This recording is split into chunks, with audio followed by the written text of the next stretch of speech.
el sentido que tenía para mí seguir viviendo era denunciar y era hablar de lo que había pasado. En el primer cuarto donde estuve había una silla donde por primera vez supe que me iban a torturar. Y llego aquí y por supuesto me desnudan. Entonces llegaba uno e inmediatamente ponían la radio para que no se oyeran los gritos. Y cuando las personas te escuchan, te regresa algo. Te regresa básicamente la convicción de que lo que te pasó no es responsabilidad tuya y que eso puede cambiar. Empiezo mi militancia política a los 13 años, muy joven. Resultado de eso, pues caigo presa, estuve desaparecida un tiempo y salgo del país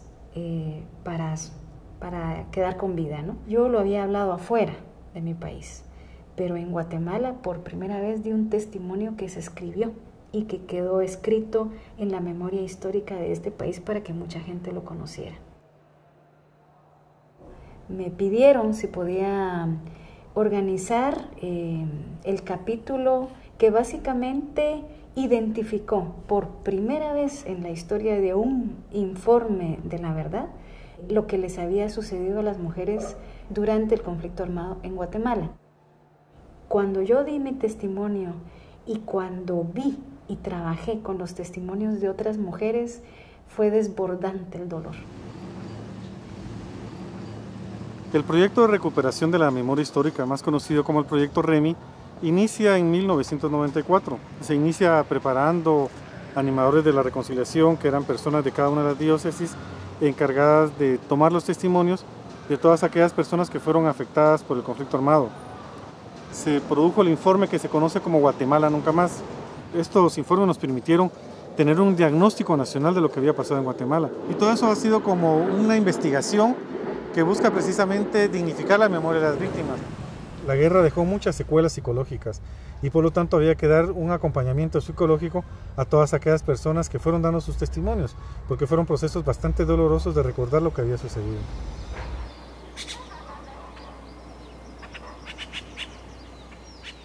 Hubo otra comisión, porque era un mandato de Naciones Unidas, que se había negociado y que tenía casi, por así decir, una finalidad más amplia, más ambiciosa. Tenían más recursos. De modo que hay dos versiones que no se contradicen, que se complementan mucho.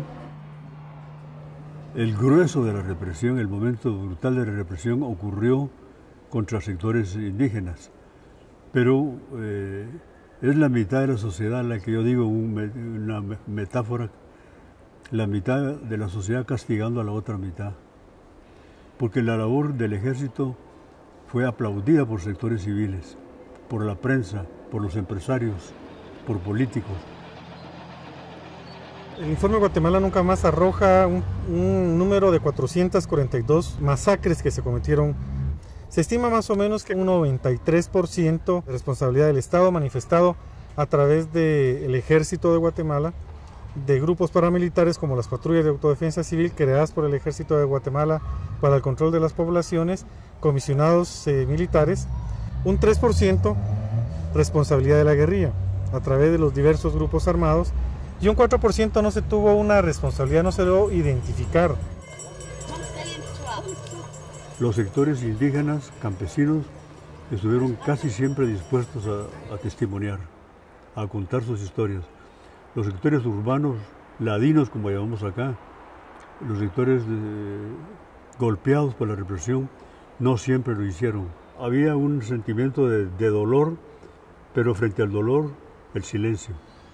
Tengo la impresión de que los que denunciaron, de los que tuvieron valor de ir y hacerse entrevistar, consideraron esto como un fin en sí mismo. A partir de ahí no se derivó una acción judicial, sino solo de manera muy circunstancial.